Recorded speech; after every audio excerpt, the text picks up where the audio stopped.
Hello friends, నేను మీ Shanti. Welcome back to SRK fun and food. ఈరోజు మన రెసిపీ వచ్చేసి మామిడికాయ పులిహోర.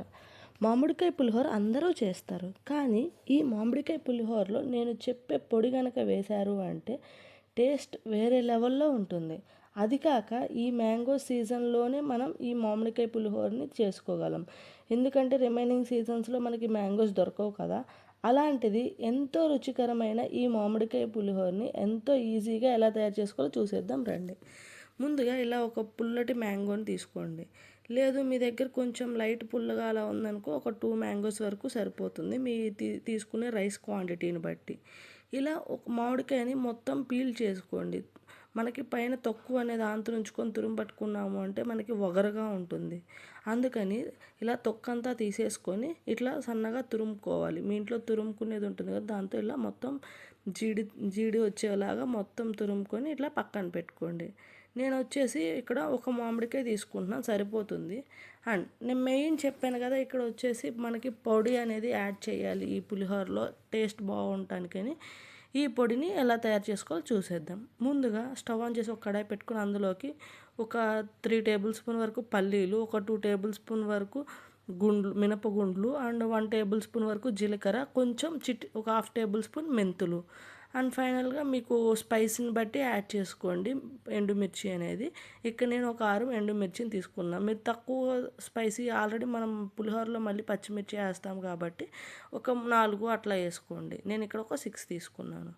ఇవి అన్నీ బాగా ఫ్రై అయిన తర్వాత ఒక మిక్సీ జార్లోకి తీసుకొని వీటిని ఫైన్ పౌడర్ లాగా పేస్ట్ చేసుకోవాలి. ఎంత వీలైతే అంత ఫైన్ పౌడర్ లాగా గ్రైండ్ చేసుకొని పక్కన పెట్టుకుందాం. ఇదంతా గ్రైండ్ చేసుకున్న తర్వాత నెక్స్ట్ మనం ముందుగా పులిహోర ఎప్పుడు ఎలాంటి పులిహోర తయారు చేసుకున్నా కానీ ముందుగా రైస్ అనేది మనం చల్లార్చుకోవాలి. రైస్ చల్లార్చుకోలేకపోతే మనం వేడి మీద ఆంతం చేసాము అంటే మెత్తగా అయిపోవడం, లేదంటే తొందరగా స్మెల్ రావడం ఇలా జరుగుతుంది. అందుకని ముందుగా మనం రైస్ అనేది చల్లారి పెట్టుకోవాలి. మనం ముందుగా ఉడికించుకున్న రైస్ అన్నిటిని ఇట్లా పెద్దగా వెడల్పుగా ఉన్న డిష్లు కానీ లేదంటే ప్లేట్లు కానీ ఏది ఉంటే అది, మీ ఇంట్లో ఏదైతే వెడల్పుగా అలా ఉంటుందో అది తీసుకొని ఇలా రైస్ మీకు ఎంత రైస్ కావాలంటే అదంతా ఇలా కలిపి పక్కన తీసి చల్లార్చుకోవాలి. ఇందులోకి నేను పచ్చి కరివేపాకు కూడా యాడ్ చేస్తాను. అప్పుడు టేస్ట్ బాగుంటుంది పచ్చిది యాడ్ చేయడం వల్ల. యాడ్ చేసి అలా కొంచెం కలిపి పక్కన పెడితే ఈలోపు చల్లారుతుంది. చల్లారేలోపు మనం పులిహోరలోకి కావాల్సిన పోపు అంతా రెడీ చేసుకోవచ్చు. స్టవ్ ఆన్ చేసి ఒక 3 టేబుల్ స్పూన్ వరకు ఆయిల్, అందులో కొంచెం జీలకర్ర, ఆవాలు, కొంచెం గుండు పప్పు అండ్ ఒక 2-3 టేబుల్ స్పూన్ వరకు పచ్చెనగబ్యాళ్ళు ఎక్కువ వేయడం వల్ల మనకు తినేటప్పుడు బాగా టేస్టీగా ఉంటుంది. ఇవన్నీ యాడ్ చేసిన తర్వాత అంటే మొత్తం పోపు గింజలన్నీ యాడ్ చేసుకున్న తర్వాత బాగా ఫ్రై చేసుకొని తర్వాత మనం ఇందులో పల్లీలు యాడ్ చేసుకుందాం. పల్లీలు కొంచెం పులిహోరలో పల్లీలు ఉంటేనే కొందరు తింటారు. అలాగా మీకు నచ్చినన్ని పల్లీలు యాడ్ చేసుకొని కొంచెం ఫ్రై అయిన వరకు ఫ్రై చేసుకోండి. ఇందులోకే కొంచెం కరివేపాకు అండ్ పచ్చిమిర్చి ఇట్లా చీల్చి యాడ్ చేసుకోండి, లేదంటే డైరెక్ట్గా అంతనే యాడ్ చేసుకోవచ్చు. అలాగే ఒక 3-4 ఎండుమిర్చిని కూడా యాడ్ చేసి కొంచెం జీడిపప్పును కూడా యాడ్ చేస్తున్నాను నేను. జీడిపప్పు కూడా తినేటప్పుడు బాగా ఉంటుంది. ఇప్పుడు ఏవైతే మనం యాడ్ చేస్తామో పల్లీలు, జీడిపప్పు ఇవన్నీ టేస్ట్ బాగుంటుంది మనం పులిహోర తినేటప్పుడు.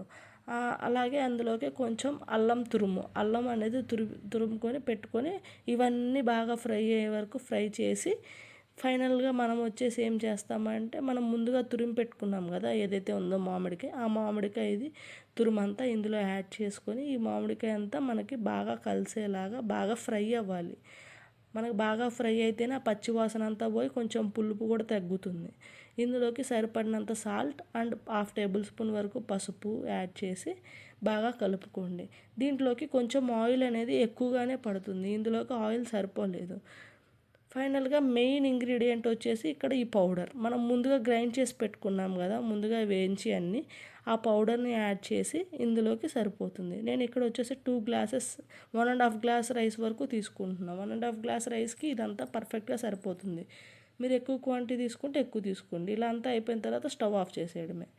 ముందుగానే మనం చల్లార్చుకున్న రైస్ ఉంది కదా, దాంట్లో కొంచెం పసుపును కూడా యాడ్ చేస్తున్నాను. ఇలా యాడ్ చేయడం వల్ల నేనైతే ఎప్పుడు ఇలాగే యాడ్ చేస్తాను. కొంచెం పచ్చి కరివేపాకు, పసుపుని యాడ్ చేసి కలిపి పెట్టుకుంటాను. తర్వాత మనం ఏదైతే ఉందో అది మొత్తం ఇందులోకి యాడ్ చేస్తాను. ముందుగా ఇప్పుడు ఫ్రై చేసుకున్నాం కదా, అది మొత్తం యాడ్ చేసి డైరెక్ట్గా చేయి పెట్టకండి, కాలిపోతుంది కదా. అందుకని ఫస్ట్ ఇట్లా ఒక గరిటెతో కలుపుకున్న తర్వాత చల్లారిన తర్వాత చేయి పెట్టి పులిహోర చేయి పెట్టి మొత్తం అంతా కలిసేలాగా కలిపితే చాలా బాగా అంటే ఈవెన్గా కలుస్తుంది. అండ్ ఎక్కడ పుల్లగా ఉప్పగా లేకుండా ఈవెన్గా కలిసి టేస్ట్ చాలా బాగుంటుంది. ఫైనల్గా మీరు టేస్ట్ చూసుకొని ఉప్పు సరిపోకపోతే కొంచెం ఉప్పు అనేది అడ్జస్ట్ చేసుకొని కొత్తిమీర మొత్తం ఇలా చల్లుకొని కలుపుకుంటే మన ఎంతో ఎమ్మి ఎమ్మి అయిన మామిడికాయ పులిహోర అనేది మనకి రెడీ అయిపోతుంది. అలా సర్వ్ చేసుకొని తింటూ ఉంటే అలా పోతూనే ఉంటుంది, అంత టేస్టీగా ఉంటుంది.